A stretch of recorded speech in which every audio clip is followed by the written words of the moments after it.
and the final answer will be 4,627.2 joules.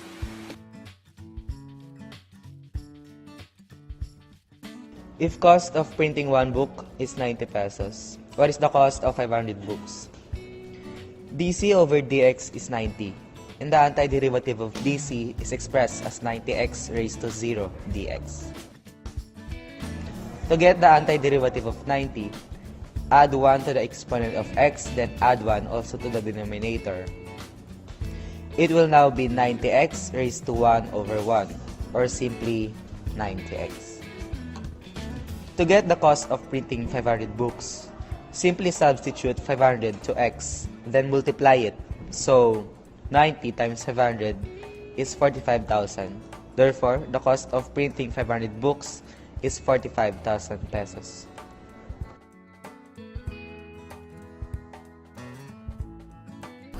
The rate at which people enter an amusement park on a given day is modeled by the function e defined by e of t is equals to 15,600 over t squared minus 24t plus 160.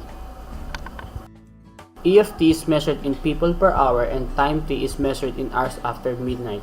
This function is valid for 9 to 23, the hours during which the park is open. At time t is equals to 9, there are no people in the park. Find how many people have entered the park by 5 p.m. if t is equals to 17. This problem could be expressed as the integral of 15,600 over t squared minus 24t plus 160 from 9 to 17. To solve this, first compute for the indefinite integral. Take the constant 15,600 out, then complete the square for t squared minus 24t plus 160, which is the quantity of t minus 12 squared plus 16. Then apply the integral substitution, where u will be t minus 12 and du is 1 dt.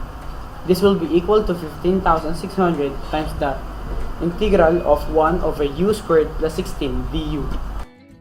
For bt squared plus minus a, substitute t is equals to square root of a over square root of bu.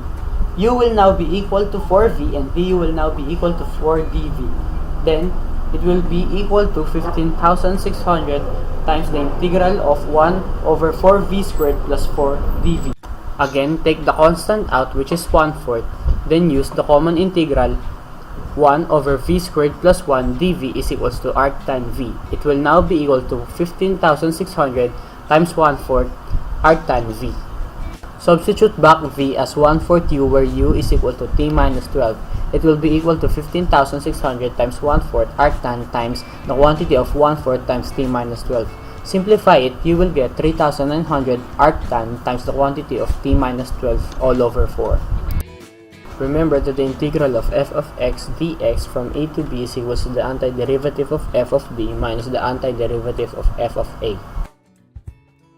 Capital F of b is now equal to 3,900 arctan times the quantity of 17 minus 12 all over 4, which is equal to 3,900 arctan 5 over 4.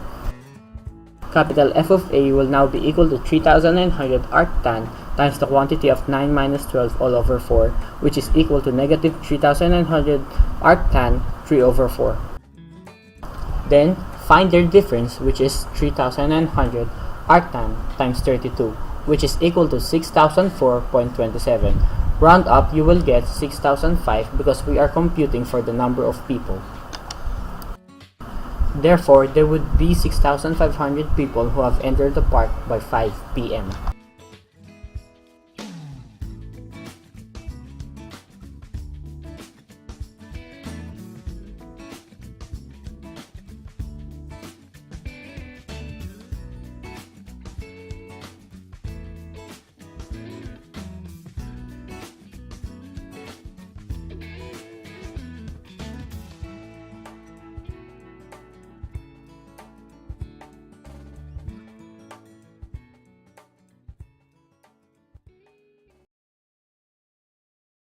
Created using Powtoon.